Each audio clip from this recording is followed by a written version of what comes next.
તો મિત્રો જમવાનું બની ગયું છે, અલગ અલગ બે કુકર ને અલગ અલગ રોટલા.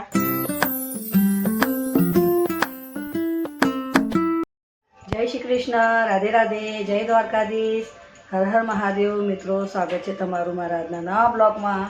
મિત્રો સવારના 10 વાગીને 8 મિનિટ થઈ છે. તો બધાને ગુડ મોર્નિંગ ને કેમ છો તમે? બધા મજામાં?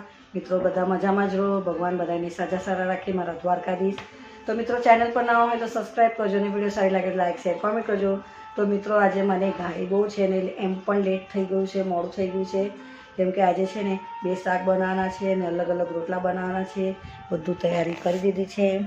આ જો આમાં પણ મેં શાક સમારી કાઢ્યું છે ડુંગળી બટાકાનું, આમાં પણ ડુંગળી બટાકા અને રીંગણ સમારી કાઢ્યા છે અને મસાલો આજે વાટી કાઢ્યો છે જરા વધારે, કેમ કે 2 શાક બનાવવાના છે ને 2 કુકર મૂકવાના છે. તો લાવી દીધો, તો બધું તૈયારી કરી દીધી છે. તો બંને બાજુ 2 કુકરો મૂકી દઉં, કેમ એ પછી કહું તમને, વિડીયોમાં બન્યા રહેજો. આ લોટ અલગ છે બુંદેલો અને આ પણ લોટ અલગ અલગ રોટલા. કુકરમાં શાક થઈ ગયું અને આ કુકરમાં પણ શાક થઈ ગયું. મિત્રો 11:30 વાગી ગયા છે ને જો આમાં પણ રોટલા છે અલગ અને આમાં પણ થપ્પી રોટલા, આમાં પણ શાક અને આમાં પણ શાક. બધું અલગ અલગ એટલા માટે બનાવ્યું છે કેમ કે છે ને જોઈ લો, આપવા માટે, આ બીજાના ઘરે આપવા માટે અને આ છે આમાં. જોઈ લો મિત્રો.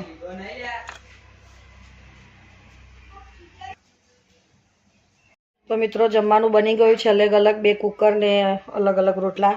મિત્રો 11:30 વાગી ગયા છે. 11:30 વાગીને બી 5-10 મિનિટ વધારે થઈ ગઈ છે અને જસ્ટ અવડા મારું જમવાનું બન્યું છે, કેમ કે અલગ અલગ એટલા માટે બનાવ્યું છે કેમ કે એક જે જમવાનું છે અમારી માટે છે ને બીજી જે જમવાનું મેં બનાવ્યું છે તે મારા બાજુમાં છે દાદી સાસુ, તે ગુજરી ગયા છે, તેમનું જમવાનું અમે બનાવ્યું છે.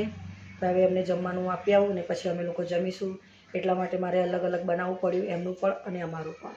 તો જમવાનું એ લોકો બનાવે નહીં ને એટલે અમે લોકો આવી રીતે જમવાનું 2 ટાઈમ બનાવીને આવીએ છીએ.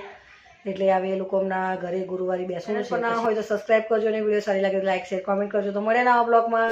જય શ્રી કૃષ્ણ, રાધે રાધે, જય દ્વારકાધીશ, હર હર મહાદેવ, બાય.